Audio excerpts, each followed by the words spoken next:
안녕하세요. 국어의 구원자 대성마임의 홍지윤입니다. 오늘 저는 우리 예비 고3 친구들 그리고 N수생들이 이 겨울 시즌을 어떻게 보내야 되는지를 좀 말씀드리기 위해서 왔어요.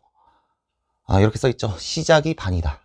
이게 관념적으로도 그렇지만요. 우리가 그냥 상투적으로도 많이 쓰잖아. 실제로도 그렇습니다. 특히 예비 고3 친구들한테는 그렇습니다. 무슨 소리냐? 지금은 2월 말까지의 어떤 겨울 시즌이 있잖아요. 이게 막상 3월이 되고 나면 여러분들이 기대하시는 것보다, 지금 생각하시는 것보다 훨씬 더 실질적인 공부를 할 수 있는 순공 시간이라고 하죠. 이 순공 시간이 줄어들게 되어 있습니다. 아니, 나는 정시 파이터인데 하더라도 최소한 학교는 가셔야 되잖아요. 그렇죠. 그래서 이 겨울 시즌을 어떻게 보내느냐에 따라서 당연히 절대적인 학습량이 달라지게 됩니다.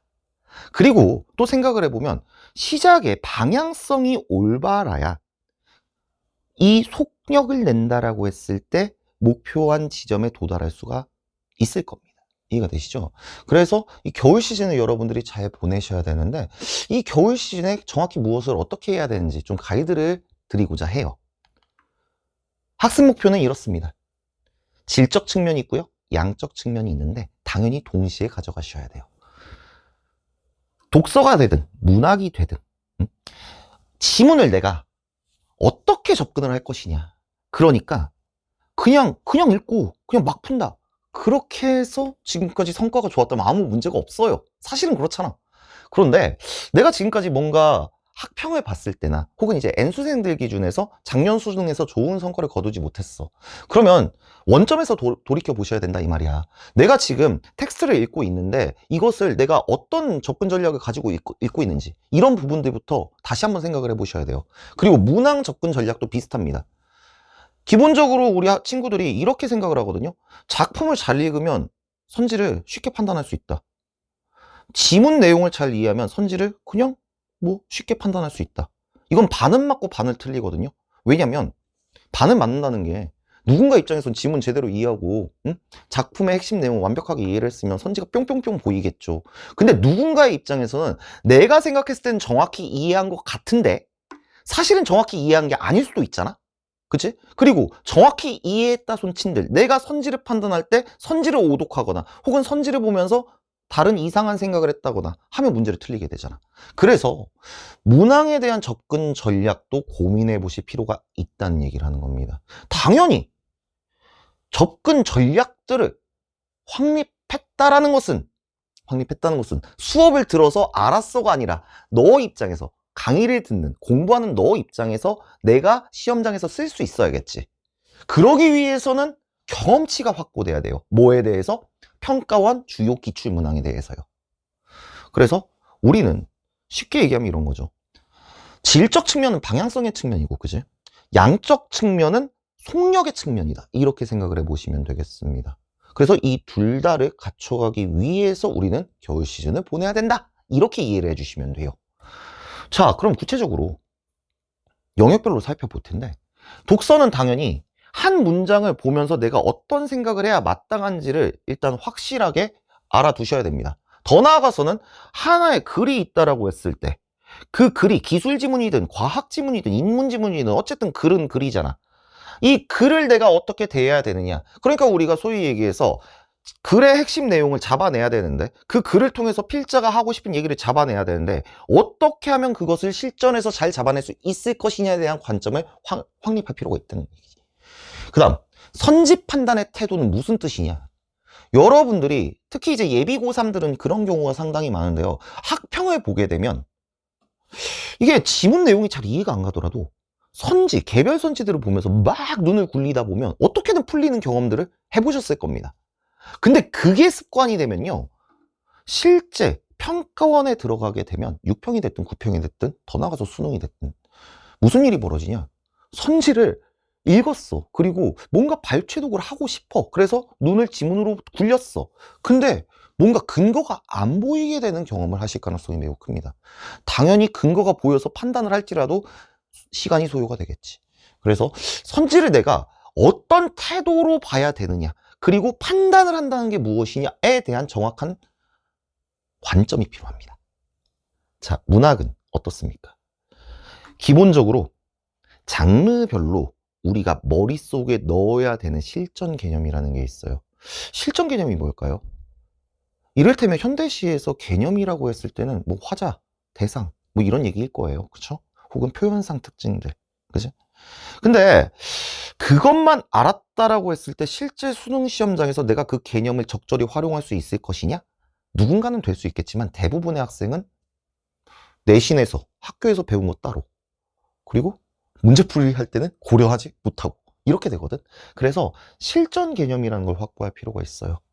문제풀이에 직결되는 개념이 네 머릿속에 서 있을 때 작품도 쉽게 익힌다 이 말이야. 그리고 이제 예비 고3들, 그리고 특히 N수생들은 잘 아실 텐데, 이게 문제는 뭐냐면 우리가 넋놓고 시험장에서 작품을 진짜 몰입해가면서 감상을 하고 있을 수는 없어요. 왜? 제한 시간이라는 게 있으니까. 그렇다면 제한 시간 내에 어떻게 하면 내가 작품을 평가원이 요구하는 수준만큼 읽고 선지 판단이 애매해지는 상황, 즉 선지가 2개가 남은 상황에서 추가적인 시간 소요를 시키지 않으면서도 효율적으로 올바른 선지를 찾아갈 수 있는지에 대한 전략을 체화시킬 필요가 있습니다. 즉 문학에서는 감상력은 소위 얘기해서 피지컬이거든요. 피지컬도 필요하고요. 그래서 실전에서 이를테면 보기를 어떻게 써야 되느냐, 그 보기를 기반으로 작품을 어떻게 읽어내야 되느냐, 그리고 읽어낸 내용을 바탕으로 선지를 판단을 어떻게 하며 선지가 남았을 때, 애매할 때 어떻게 우리가 실전적으로 그 상황을 헤쳐나갈 수 있을 것이냐에 대한 실전력도 확보가 필요하다는 거예요. 자, 선택 과목은 어떨까요? 마찬가지입니다. 여기 실전 개념이라고 써놨는데, 특히 이제 엄매 선택자들 같은 경우에는 기본적으로 고등학교 2학년 때까지 내신을 통해서 어느 정도 문법 개념을 확보를 해놨을 거예요. 그런데 여러분들이 평가원 문제, 최근 평가원 문제 특히 풀어봤을 때 뭔가 내가 알고 있는 개념을 적용하는 게 조금 힘들다, 혹은 시간이 너무 많이 끌린다 라는 느낌을 받으셨을 겁니다. 그것은 실전 개념의 부재에 기인합니다. 그래서 실제 문제풀이에 직접적으로 연관되는 실전 개념을 확보할 필요가 있다 이 말이지. 화작 친구들 같은 경우에는 애시당초에 개념이라는 것에 대해서 별로 생각해 본 적이 없을 거예요. 그럼 현상적으로 무슨 일이 벌어지냐면요, 화작이 내용 자체는 어렵지 않잖아. 아니, 솔직히 누가 저 발표, 토익 이런 걸 보면서 나 이 내용 뭔지 모르겠어 그렇게 생각 안 하거든. 근데 꼭 보면 이게 시간도 한 15분 이상 걸리는 것 같고 문제도 2개씩 막 틀리고 있어. 그럼 나는, 문제를 푸는 나는 내 눈을 탓하거나 혹은 문제를 탓하게 되거든요. 그런데 그러한 많은 양상들이 대부분 내가 화작에서 묻고자 하는 게 무엇인지에 관련된 개념이 없어서 그런 것입니다. 그래서 당연히 화작도 실전 개념을 확보할 필요가 있다는 거예요. 이해가 되시죠? 물론 그 실전 개념의 양이라고 하는 것은 언매에 비해서는 대략 한 5분의 1 수준? 되게 라이트합니다. 최소한 공부를 해줄 필요는 있다는 거예요. 자, 그 다음에 연관된 얘기인데, 뭐랑 연관된 얘기? 실전 개념이랑 연관된 얘기인데, 문항을 어떻게 접근할 것인가에 대한 전략도 반드시 수립을 해 놓으셔야 됩니다. 그러니까 이렇게 생각하면 안 된다는 거예요. 특히 엄매 선택자들 같은 경우에 이 문제를 볼 때 그것이 지문형 문법이든 단문형 문법이든 그냥 무지성으로 내가 알고 있는 개념을 다 때려 박아가면서 그냥 문제 풀겠다라고 접근을 해버리는 순간 시간이 오래 끌릴 수밖에 없어요. 이 단문형 문법이라고 했을 때 학습활동 혹은 보기를 통해서 평가원이 묻고자 하는 게 무엇이다 라는 것을 인지를 하고, 그렇다면 내가 어떤 순서대로 얘를 접근해 나가야 되겠구나 라는 생각을 의식적으로 하실 필요가 있다는 거죠. 그래야 결국에 빠르고 정확하게 문제를 풀 수가 있습니다. 화작 선택자들도 마찬가지죠. 이제 실전 개념을 배웠다라고 했을 때 내가 이렇게 배운 개념을 어떻게 하면 문제 접근할 때 좀 쓰면서, 이를테면 문제 유형이 정해져 있단 말입니다. 화작도. 이 문제 유형에서 어떻게 하면 내가 다른 친구들보다 좀 빠르고 정확하게 헛손질을 하지 않으면서 선지를 판단할 수 있을 것이냐, 이 부분을 학습을 해 놓으셔야 된다 이 말입니다. 괜찮죠? 네. 자, 그렇다면 이런 부분들을 학습하기 위해서 선생님이 준비해 놓은 것은 어떤 게 있느냐? 구원의 서막 문해편과 제로가 있습니다. 자, 구원의 서막 문해편은 독서 기초 커리큘럼이에요. 그러니까 선생님이 만들 때는 진짜 노베이스도 따라갈 수 있게 구성을 해놨어요. 얘는 이제 구원에서 막 문해편 OT를 보시면 자세히 설명을 드리겠지만 문장에 대해서 그리고 한 문단에 대해서 다루는 강좌입니다. 그래서 사실은 그게 이제 예비 고3 같은 경우에는 이제 고2 마지막 학평이 되겠죠? 혹은 N수생 입장에서는 수능이 될 겁니다. 3등급 이상이다. 이 초과한다. 그러니까 초과한다는 게 2등급, 1등급이라는 얘기지. 그런 친구들은 이미 어느 정도 체화가 돼 있는 상태일 거예요. 그래서 그 친구들은 뭔가 내가 기초가 정말 부실한 것 같아라는 것을 제로 커리큘럼 타면서 느끼셨다면 일로 돌아오셔서 얘를 학습하시면 되고요. 3등급 이하 친구들은 반드시 수강을 해주셨으면 좋겠어요. 왜 그러냐면 이게 3등급 이하 친구들은 대체로 시간이 부족하거든요. 그러니까 한 지문 두 지문이 남는다 이 말이지. 근데 시간이 왜 부족한지를 생각을 해보면 소위 얘기하는 정보 처리의 속도가 느려서 발생하는 문제, 그리고 선지 판단에서의 문제에서 기인하는데, 특히 정보 처리를 조금 제대로 빠르게 하기 위해서는 내가 한 문장을 기계적으로 어떻게 좀 대해야 되느냐에 대한 인지가 필요하다 이겁니다. 그래서 3등급 이하 학생들은 구원에서 막 문해편을 들으시고 이제 제로를 타시면 됩니다. 제로라는 커리큘럼은 당연히 독서가 있고 문학이 있고 언매 있고 화작이 있는데, 수능 국어를 대비하기 위해서 어쨌든 최선의 선택이다 이렇게 이해를 해주시면 되겠습니다. 당연히 OT 보시면 되는데 되게 컴팩트하게 구성을 해놨어요. 그래서 여러분들이 막 강의 듣느라 내 공부를 하지 못하는 그런 상황을 방지하면서도 수능 국어를 대비하기에 충분한 시작점이 될 수 있게 세팅을 해놨습니다. 그래서 미리 말씀드린데 두 가지를 말씀드리고 싶은데, 구원에서 막 문해편에서 배운 내용은 다 안다고 전제하고 제로로 들어가게 돼요. 그래서 이제 구원에서 막 문해편을 들은 학생 중에 이럴 수가 있어요. 선생님, 제로에서는 왜 선생님이 얘기한 것을 안 끄집어내십니까? 그것은 다 안다고 전제를 하는 거예요. 선생님, 전 잘 모르겠는데요. 그럼 그때 가서 구원에서 막 문해편을 다시 강의를 들을 필요는 없겠죠. 교재를 복습을 해주시면 되겠습니다. 또는 선생님, 제로 독서를 제가 듣고 있는데 너무 어려운 것 같아. 문장이 잘 안 읽혀. 그럴 때 구원에서 막 문해편을 추가로 병행해서 학습을 하시면 됩니다. 이해가 되시죠? 예. 자, 수강 방식은 이렇습니다. 원론적으로는 구원에서 막 문해편을 2, 3일에 걸쳐서 들어주시면 돼요. 그 다음에 이제 제로 시리즈를 들으시면 되는데, 말씀드렸다시피 제로 시리즈, 특히 제로 독서를 듣다가 내가 기본이 좀 부실한 것 같아. 뭔가 흔들리는 느낌이야. 그럴 때 2, 3일을 좀 투자를 하셔서 구원에서 막 문해편을 병행하시면 되겠습니다. 당연히 구원에서 막 문해편은 완강이 되어 있는 상태고요. 제로 시리즈 같은 경우에는 문학과 독서는 1월 내로 완강이 될 거고요. 그 다음에 선택 과목 같은 경우에도 이제 OT 참고해 보시면 아시겠지만 우리가 3월 전에 충분히 소화할 수 있도록 그렇게 강의 일정을 짜뒀습니다. 자, 제로 공통 과목이죠. 독서 및 문학에 대해서는 선생님이 표준 학습 계획표를 만들어 놨어요. 그래서 이 영상에 여기 QR코드를 찍어 보시면 표준 학습 계획표가 뜰 거예요. 그래서 그에 맞게 수강하시면 되는데, 얘는 1월 6일 화요일, 오늘 OT 찍는 날이요. 이 영상 찍는 날을 기준으로 만들어 놔서 이것보다 당연히 여러분들 입장에서 이 영상을 보고 이 강의를 수강하는 친구들은 늦게 되겠지. 그럼 어떻게 하시면 되냐? 방법은 두 가지가 있는데요. 첫 번째, 일요일을 조금 라이트하게 짜놨어요, 계획을. 일요일을 활용해서 좀 밀린 진도를 따라가신다거나, 두 번째, 더 심플한 방법이 있는데, 그냥 여러분 입장에서 나는 1월 16일에 시작하고 있어. 그럴 수 있잖아? 그러면 그냥 10일 늦춰서 시작을 하시면 돼요. 이해가 되시죠? 혹시라도 이 QR코드가 접속이 안 된다, 혹은 내가 핸드폰이 없다 하면 어떻게 하시면 되겠습니까? 대성마임의 공지사항, 선생님 공지사항 가보면 이 표준학습 계획표를 선생님이 올려놨어요.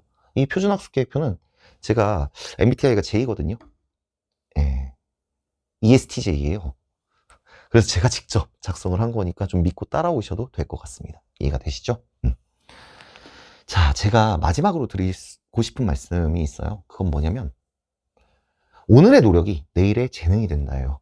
사실 국어 과목은 여러분들이 인지하실 때 다른 친구들, 주변 친구들을 보면 얘는 국어 공부를 안 하는 것 같아. 근데 학평이나 이제 N수생 같은 경우에는 평가원 모의고사 같은 걸 볼 때 대략 한 15분, 20분 남기고 막 엎드려서 자고 있어. 근데 애가 95점, 97점, 100점이 나온다 이거야. 그럼 얘는 대체 뭘까? 얘는 재능러니까? 근데 잘 생각해보면요, 응애하고 태어날 때부터 국어 잘하는 애가 어디 있겠어요. 그쵸? 얘네들은 모종의 인지체계를 학습을 했을 거고 살아가면서 명시적으로 국어 공부를 안 했어도 뭔가 수능 국어에 필요한 것들을 갖춰놨겠죠. 그죠? 그런데 그런 친구들을 현상적으로 보면 그냥 부러울 뿐입니다. 근데 이 재능이라는 것은요, 당연히 노력을 통해서 만들어갈 수 있는 거예요. 그래서 연간 제 강의 목표는 이렇습니다. 여러분들이, 수업을 듣고 있는 여러분들이 후천적 재능러가 되게 하는 게 목표예요. 그래서 실제 시험장에서 마치 나도 재능러처럼 시간 남기면서 쓱쓱쓱 풀었을 때 좋은 결과를 얻을 수 있는 그런 여러분을 만들기 위해서 뭐 당연히 강의도 기획을 했고요. 콘텐츠도 그러한 목표하에 기획을 했습니다. 그걸 어떻게 가능하게 하나요? 뭐 자세한 내용들은 당연히 수업을 들으시면서 발전해 나가는 여러분들의 모습을 체감하시면서 확인하시면 되는데, 제가 드릴 수 있는 말씀은 이거예요. 제가 고등학교 2학년 때에서 고등학교 3학년 때로 넘어가는 겨울방학 기간 동안에 되게 국어 공부를 열심히 했어요. 그러니까 하루에 한 5시간 정도 국어 공부를 했던 것 같아요.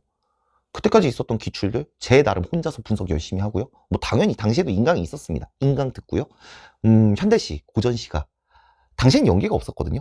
수백 작품씩을 공부를 해놨습니다. 그럼 엄청나게 공부를 한 거죠. 그런데 막상 4월 학평을 봤거든요. 그때도 4월 학평이 있었습니다. 경기도교육청 4월 학평을 봤는데 3등급이 나온 거예요. 이거 쉽지 않더라고요. 멘탈이. 왜? 3등급이어도 대학은 갈 수 있겠죠. 그런데 제가 원하는 대학을 가기에는 매우 부족했으니까. 그래서 그때 원점에서 다시 생각을 해봤습니다. 내가 뭐가 문제일까? 나는 실전에서 하지 못할 짓만 골라가지고 공부를 하고 있었구나. 이를테면 이런 거죠. 내가 지문을 통으로 외울 수 있다라는 믿음 체계 하에 어떤 지문의 진술들을 보면서 계속 걔를 머릿속에 꼽아 넣으려고 노력을 했다 이 말입니다. 혹은 내가 작품을 감상한다라고 했을 때 문학이죠. 완벽하게 감상을 하기 위해서 언제 실전에서 노력을 했다 이 말입니다. 그러면 당연히 시간이 부족해지고 내가 제한된 시간 내에서 아무리 노력을 하고 내 피지컬이 아무리 뛰어난다고 해도 이게 좋은 결과로 이어질까요? 사실 쉽지가 않죠. 그래서 그런 부분들을 좀 소위 얘기해서 메타인지를 했죠. 그 다음에 이제 다시 시험을 봤을 때 4월 학평 다음에 있었던 좀 전국 단위 시험이 6평이거든요. 6평부터 시작해서 6평, 9평 수능. 원래 3등급이었던 애가 갑자기 100분위 기준으로 6평 100, 9평 100. 수능은 99거든요. 100분위가. 쪽팔린 게 아니에요. 그때는 원점수 100이 100분위 99였어요. 그래서 나름 국어에서 나쁘지 않은 성과죠. 거두고 이제 현역 정시로 원하는 대학을 잘 가게 됐습니다. 그래서 그런 경험이 당연히 있고요. 개인적으로 당연히 제가 뭐 단과 그리고 재종에서 수년간 아이들과 함께한 경험을 통해서 노력이라는 게 실제로 재능이 될 수 있게 하는 올바른 방향성을 제시할 수 있다는 확신이 들었습니다. 그래서 여러분들에게 자신 있게 말씀을 드리는 거예요. 당연히 노력은 여러분들과 제가 같이 하는 겁니다. 그러니까 여러분들은 제가 표준학습 계획표 세워드렸잖아요. 맞죠? 그 계획표에 있는 대로 성실히 수행을 해주세요. 그게 노력입니다. 그러면 재능이 될 수 있도록 제가 할 수 있는 최선을 다하도록 하겠습니다. 자, 믿고 겨울 시즌부터 함께 하신다면 분명히 좋은 결과 있을 겁니다. 지금까지 홍지훈이었고요. 또 구체적인 얘기는 우리 본 강좌에서 나누도록 합시다. 들어주셔서 고생 많으셨고 감사합니다.